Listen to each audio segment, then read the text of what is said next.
किराया पर दी गई प्रॉपर्टी, चाहे वो मकान हो, दुकान हो या खाली प्लॉट हो, किस तरह उसका मालिक खाली करवा सकता है टेनेंट से, किराएदार से। एक तो सबसे इम्पॉर्टेंट जो उसमें डेट ऑफ एक्सपायरी दी गई होती है, यानी टेनेंसी एग्रीमेंट जैसी एक्सपायर हो जाए तो उसके बाद लैंडलॉर्ड का ये राइट बनता है कि वो अपने प्रेमिसेस यानी जो भी प्रॉपर्टी उसने किराए पे दी हुई है वो खाली करवा सकता है।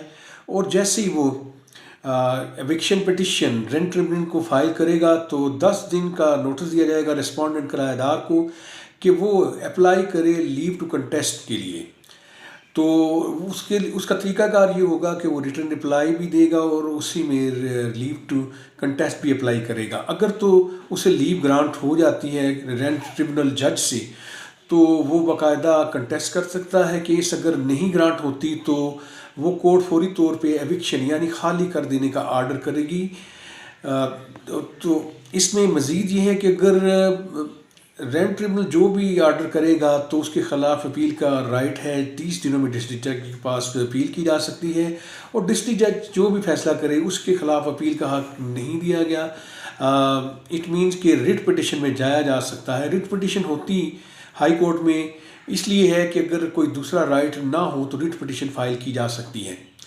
इसमें ग्राउंड्स जो है रेंटेड प्रेमिसेस को खाली करवाने की मुख्तलिफ हैं। एक तो जैसे मैंने बयान की कि एक्सपायर हो जाए एग्रीमेंट, दूसरा ये कि जो उसमें टर्म एंड कंडीशन लिखी जाती हैं किरायानामा में, अगर वो वायलेट करे किराएदार टेनेंट तो उस सूरत में भी वो प्रेमिसेस वो प्रॉपर्टी खाली करवाई जा सकती है। उसमें ये चीज़ें होती हैं, अगर जिस मकसद के लिए प्रॉपर्टी दी गई है उससे हट के अगर इस्तेमाल करे किराएदार या सबलेट कर दे, ये भी वजूहत हैं प्रॉपर्टी को वकेट करवाने की।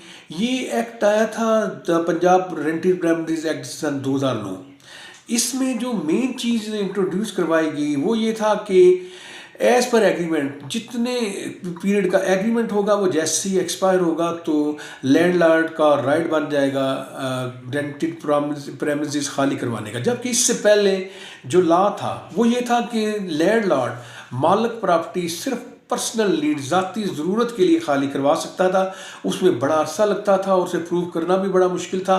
यानी अगर दुकान कोई किराए पे दी गई है तो लैंडलॉर्ड को खाली करवानी है वो दुकान, तो वो ये कोर्ट में साबित करेगा कि ये दुकान मुझे अपने बिजनेस के लिए या अपने बच्चों के बिजनेस के लिए चाहिए, तो फिर ये एविक्शन यानी दुकान खाली करने का आर्डर होता था।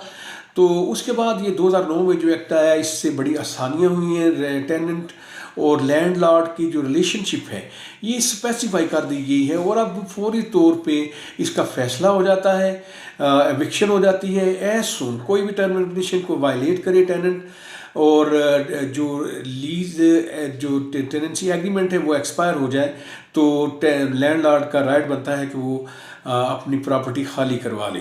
Thank you.